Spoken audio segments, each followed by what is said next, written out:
Hello, world. I'm a survivor, and I'm gonna tell you a few things. My informative video. I avoided the HIV in 1985 when it came out and it started killing everyone.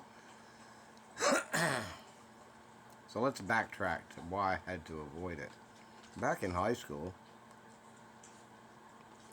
boys would complain about how unfair it was for guys.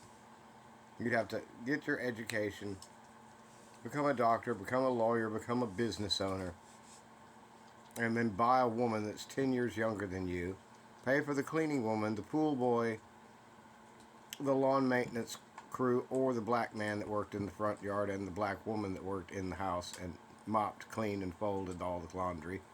Some people even got lucky and their black maid did cooking. Ours didn't. She hated cooking, and if you asked her to cook something, it was terrible. So that's how she avoided cooking. But we still maintained to keep her for 33 years.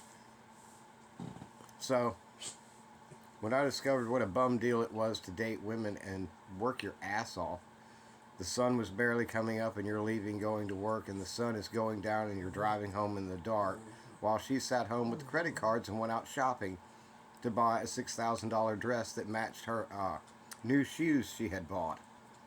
And you think, what a bum deal. I don't think it's worth it. And so many of us guys hung out, sat around and said, it really isn't worth it. Even as sheltered as we were, we discovered that boys actually can have relationships with each other. So that was like the greatest thing. Have you heard about that club in Birmingham? It's where guys meet guys. And when we finally got old enough, that's where we went. They were like, yes, we're skipping the bum deal. We'll just date each other. It's available anytime we want. It doesn't get pregnant. And we don't get jealous over each other, because there's no such thing as a monogamous relationship. It's just whoever's the cutest that night at the club. Go off in the alley in the back of a car and have a great time. What could be better? Fantastic. And the conservatives in horror. Nightclubs 24/7. Big rooms where they all get together. We have to put a stop to this. Because girls were complaining, all the best looking guys are gay, and all that's left are these rejects, and I don't want one of these. I can't have a pretty baby. He's so ugly. And the mother would be like, yes, he is unattractive, but he owns the law firm. Yes, he's Jewish, but he's got millions of dollars, and his brother owns the Goldstein Furrier, and his father owns the Bergdorf's Jewelry Store, Jewelry Store. So he owns the Elry Store because he's a Jew. That's why it's called a Jewelry Store. Because I grew up with them and watched how rich they got, and they still drove a piece of crap car and lived in a modest house because money was more wonderful than a beautiful mansion and a brand new Mercedes. They just couldn't get enough savings packed, stacked, and racked of money, and they wanted gold, silver, and diamonds because those things don't rot. They didn't want a car because it could rust away or be wrecked. So they wanted stuff that would last longer than them that they could pass on to their children. So it was quite a blatant shock. During Christmas, their stores were selling to the Gentiles all the Christmas goods, and there was nothing made in China back then. Well, anyhow, along came HIV, the conservatives' wish. Well, why did it come about?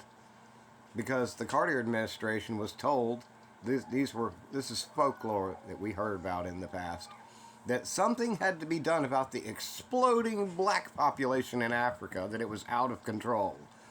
And the horrific clubs of men with each other in New York and California. And then suddenly HIV happened. And what did it attack? The very thing the conservatives didn't like. But yet the Carter administration had something to do with it. Isn't that strange? WHO, and what was that man who manipulated COVID? I think he was in that organization when Carter was in power. Dr. Fauci. Anyhow, so I got to thinking, what if suddenly the HIV finally gets cured? That somebody finds, opens the vault, goes, cure for HIV, top secret, never introduced to public, and goes, I'll show them for firing me and cutting off my pension. I'm going to get the cure to the right laboratory, the right people, and make sure it gets around the world, and then undo their desired blockading of beautiful men not dating girls and becoming a slave to a job, and return it back like it was in 1979, when the boys were dating each other and the girls were complaining, and the preacher was screaming up the pulpit that the men have become unloyal to their wives. Yeah, I remember all that. So, attached to birds' wings to fly into neighboring country was genetically been altered to attack the genetic code of that particular race, like they were going to do with the Russians, fly viruses into their country that was genetically engineered to attack only the biological genetic code of the Russian human being. They're that cruel, twisted, and evil in this world. So it would be a joy that somebody would go, I've had it with the West. I'm going to fix them. I'm going to make it where heterosexuality is the most dangerous thing you can do, and make them scared to death to stick their weenie in a girl.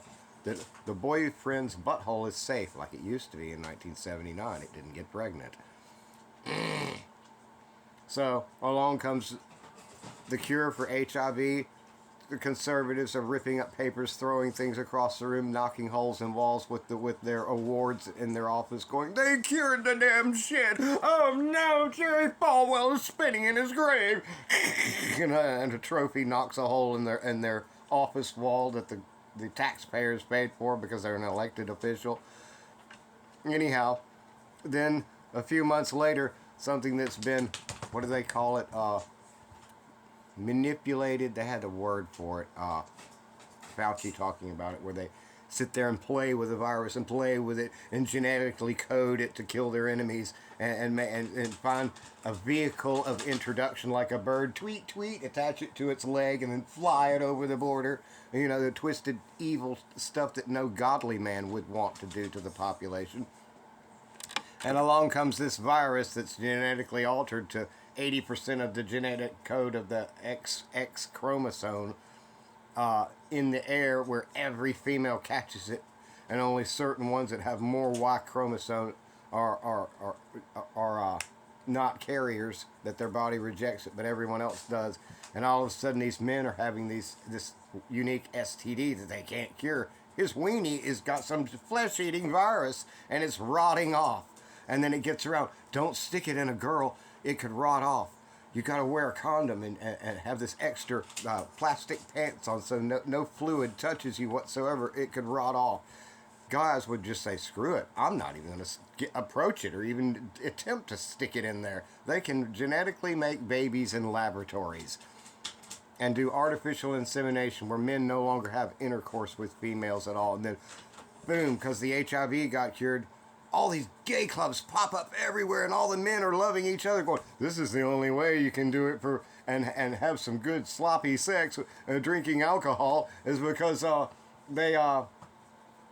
some idiot in North Korea or somehow or another introduced the anti-heterosexual virus. It'd be like the ultimate reverse punishment for the creation of HIV. It's their turn to have something for 40 years they can't get rid of. So somebody's thinking about it. I thought about it. Some geneticist in a laboratory with millions of dollars worth of equipment is somehow going to get the short end of the stick, cut his pension. Something's going to happen. And he's going to open that big vault with 3 keys and alarms and all this stuff. And he'll have all the codes and his card to slide. And dink, here it is. I'll fix them. And that will be the vengeance on the planet because he's disgruntled. And then we won't have 8 billion people. It'll drop down to 2 billion because men won't be inserting their weenie into a vagina because it might rot off with a flesh-eating virus, and there's nothing but a stump. That's all the doctors could say. I should have never dated that girl. I should have stayed with my buddy and gone out in the woods and had beer and done it in the truck. Like 1979. You promise you won't tell anybody? Those were the famous words. I don't care how awesome an athlete he was. Those words, you promise you won't tell anybody? Oh, you're so much better than a girl. I remember that. See, I survived. I avoided the AIDS virus because I just walked away from the gay community. Got all my hookups with straight men, and somehow, isn't it amazing? I never caught anything because it's targeted to kill them. And it works. It stays in their little pool. And all they talk about in their websites is when were you last tested? But you go on the straight website, there's not a peep of when were you last tested.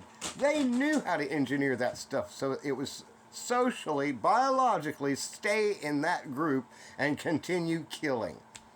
Like that South Carolina governor going with his big shiny teeth, we will kill as many Russians as possible, with Zelensky. And I'm like, you evil son of a bitch. And you'll be in a Baptist church in South Carolina talking about the Lord and Jesus and God when you're over there in Ukraine with that Zelensky talking about how to kill as many Russians as possible. I don't think God would be very happy sitting in the room with you in the two different locations going, wait, this doesn't match this. You're going to burn in hell. Kill as many Russians. There's a lot of nice people in Russia. Anyhow, that's my rant on the reverse of HIV is coming.